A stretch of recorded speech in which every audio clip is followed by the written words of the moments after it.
Hey everyone, welcome back to Error Cure. Today, we're going to address a common issue that many Windows 11 users have been facing: the 23H2 update not showing up. If you've been struggling with this problem, you are in the right place. We'll go through some troubleshooting steps to help you get that update installed. How to check for updates. Click on the Start button and select Settings. In the Settings window, navigate to Windows Update.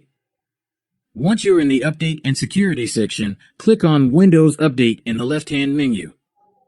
Now, click on Check for Updates. This will manually search for any available updates. Who can update Windows 11 version 23H2? At the moment, Windows 11 23H2 is released for insiders in the Release Preview channel and commercial users. For normal user cannot update this version this time. It will start rolling out maybe later this year via Windows Update. To check latest version of Windows, go to Microsoft website and check the version related date when coming. If the video is helpful, like the video and subscribe to the Error Cure channel.